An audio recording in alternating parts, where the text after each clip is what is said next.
This video was brought to you by Brilliant. On Sunday, Austria's far-right Freedom Party, or FPO, won a historic victory in the country's general election, emerging as the largest party for the first time, while the governing coalition suffered significant losses.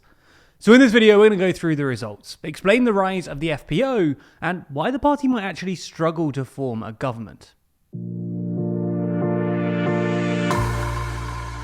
Before we start, if you haven't already, please consider subscribing and ringing the bell to stay in the loop and be notified when we release new videos. So let's get straight into the results. The FPO came in first with roughly 29% of the vote, up 13 points from 2019. In second was the incumbent Conservative People's Party, or OVP, dropping 11 points to 26%. The centre-left Social Democrats, or SPO, came third with 21%, broadly the same as 5 years ago. In fourth was the Liberal NEOS Party on 9%, again little change, and in fifth were the Greens, who are the junior coalition partner to the OVP, dropping nearly 6 points to 8%. But before we get into the potential coalition formations, let's first explain who the FPO actually are, and where they came from. Unlike many other far-right parties from across Europe, the FPO is not exactly a recent phenomenon. It was founded in the 1950s by former Nazis and is no stranger to the Austrian public, having twice been the partner in a coalition government, once in the early 2000s and more recently in the late 2010s.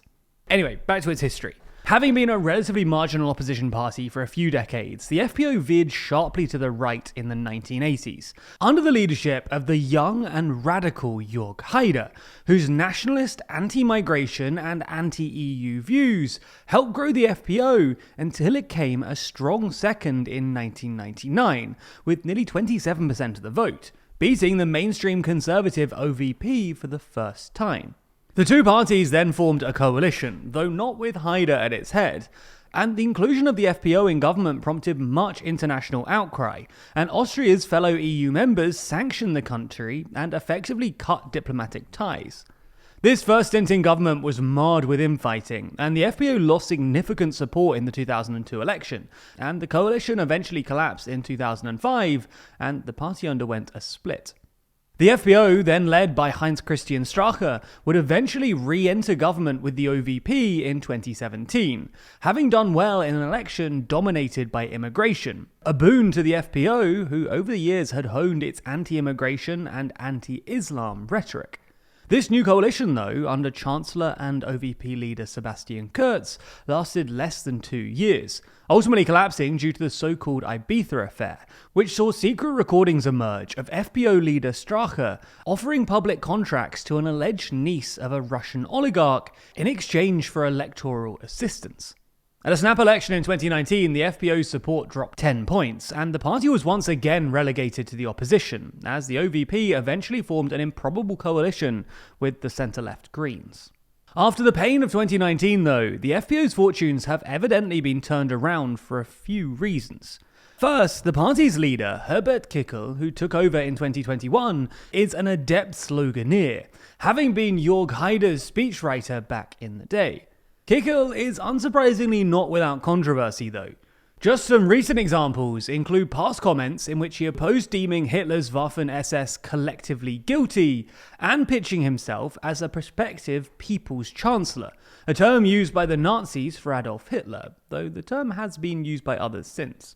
Anyway, Kickl ranks as one of Austria's least popular politicians, but he has overseen notable growth for his party. During the COVID pandemic, the FPO was able to fuel its own rise by railing against government-imposed restrictions and vaccine mandates. The FPO has also benefited from migration being back on the European agenda. The party, whose electoral platform is titled Fortress Austria, wants to ban what it calls political Islam, cut provisions for asylum seekers, block family reunion visas, and is also committed to so-called remigration. The economic shock of COVID, then Russia's invasion of Ukraine, made the cost of living a key concern for voters too, with Austria's sputtering economy and inflation rate being stuck above the EU average. The FPO blamed migration and the war in Ukraine. In fact, the FPO opposes sanctions on Russia and any support for Ukraine, saying that it undermines Austria's neutrality, and its MPs even walked out of a speech by Ukraine's President Zelensky to the Austrian parliament. On the flip side, the FPO has notable ties with Russia. It signed a cooperation agreement with Vladimir Putin's United Russia Party in 2016, and in 2018, Putin was a guest at the then FPO's foreign minister's wedding, where the pair danced.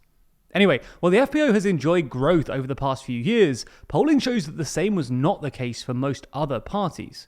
The centre-left SPO, despite leading polls in 2022, fell back into third place over the next 2 years. As for the ruling OVP, Sebastian Kurz's rocky chancellorship ended in 2021 amid a corruption investigation and a significant drop in the polls. The uneasy OVP Green coalition continued under OVP Chancellor Karl Nehammer, but has struggled with unpopularity and internal feuds. Nevertheless, in the run-up to Sunday's election, the OVP had managed to narrow the polling gap pretty effectively. Perhaps its depictions of Kickle as a threat to democracy and security encouraged some voters to rally around Chancellor Nehammer, who was in the public eye this month leading an emergency response to severe flooding in Austria that disrupted the campaign. But regardless, now we have the actual results, what kind of government might form? Because, as is usual in Austria, there will need to be some kind of coalition here. And there are broadly 3 possibilities, with the first being an FPO-led coalition. The only party that would realistically form a government with the FPO is the OVP, but the party's leader, Karl Nehammer, has ruled out forming a coalition with the FPO if it means making Herbert Kickl chancellor, saying it's impossible to form a government with someone who adores conspiracy theories. So, in theory, Nehammer has left the door open to an FPO-OVP coalition led by someone else from the FPO. However, Kickl has given no indication that he might be willing to step aside. This also decreases the likelihood of another possibility, an OVP-FPO coalition led by someone from the OVP, like Nehammer. The third possibility is that Kickl outright refuses to step aside, and then the OVP could form some kind of grand coalition with the SPO, not entirely unusual in Austrian politics, and maybe even include the NEOS or the Greens too. This may well be the most likely outcome, given that President Alexander Van der Bellen, a former Green politician whose job it is to appoint a chancellor, has strongly indicated that he doesn't favour appointing an FPO-led government. Nonetheless, if the FPO does enter government, not only will it mean a further shift right in Austria and the raised prospects of clashes in Brussels, it will also be another brick in the populist Russia-friendly wall that's emerging in Central Europe right now. However, the FPO's previous stints in government both ended prematurely and in tears, so the party will surely be hoping that history doesn't repeat itself. What do the world's best politicians have in common? They're willing to learn something new every day. And if you think that sounds too hard or too time-consuming or just too overwhelming for you to do, then you haven't tried Brilliant.org.